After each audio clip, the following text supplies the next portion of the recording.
Hey guys, welcome to my channel. Welcome back if you subscribe. If it's your first visit, I compare and contrast movies and shows to whatever media they originate from, be it books, video games, graphic novels, anything. If that's your cup of tea, please subscribe and turn on all notifications so you catch all my weekly uploads. And I also take requests. First, a word about my sponsor, Pancakes, the high protein, low carb, low fat, and gluten-free pancake mix that makes the most amazing pancakes. I keep a steady supply in my kitchen. I highly recommend them. The link is in the description, and you can use the discount code BOOKS2MOVIES to take 10% off their already reasonable prices. Okay, and we are picking up this week with season 2 of Dexter, which comes just slightly from Dearly Devoted Dexter, very slightly in fact. What season 2 of the show and Dearly Devoted Dexter have in common is that Dexter is being constantly followed by Sergeant Dokes, until Dokes himself finds himself in such deep trouble that only Dexter can save him. Another thing the book and season 2 share is Deborah catching feelings for the outsider joining her in investigating the central case in this story. And before I go any further, let me first just put it out there that the content of this central case in Dearly Devoted Dexter is quite gory and disturbing. I think writers for the show had good reason to do something else with this adaptation, because just the mental image of what was done in here, I don't even think I saw any such thing in the Saw franchise or Game of Thrones, and I'll just leave that right there. A couple things that the show kind of twist from the book, meaning it's in the same vein, but not the same at all, is Dexter's first recreational kill aside from the central case in the story.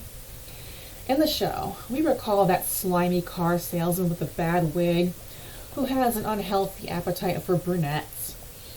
In the book, it's a slimy realtor who targets children and keeps Polaroids of what he does to them that suggest an accomplice. And when he has them on his table, Dexter is cutting off this guy's fingers to get him to give up the name of his accomplice.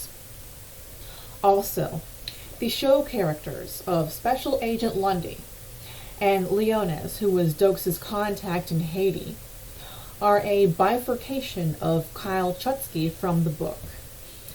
He and Dokes are associated through military special forces and top secret missions, and he is also assisting Deborah and Dokes in catching this Dr. Danko serial mutilator at the center of this story. More on that soon.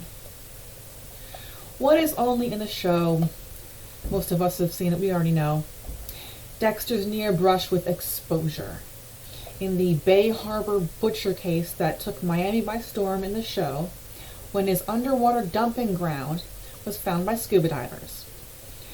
Followed by his fumbly story about having an addiction that got him railroaded into a 12-step program in order to save his relationship with Rita, only to have it further jeopardized when he crosses paths with Loony Lila and lets her into his life. Say that 3 times fast. And when she doesn't get her way, she sets things on fire, including poor unfortunate Dokes, whose juxtaposition in his final moments make it all too easy to posthumously frame him as the Bay Harbor Butcher. And now, get ready for what is only in this story. The central case starts with a first victim found alive, and dismembered is putting it lightly. Now, Dexter's inner monologue has quite a way with words, and describes these victims as yodeling potatoes, and here is why. This first one was found with all his limbs taken off, along with his ears, eyelids, tongue, nose, and lips removed. Is your skin crawling yet?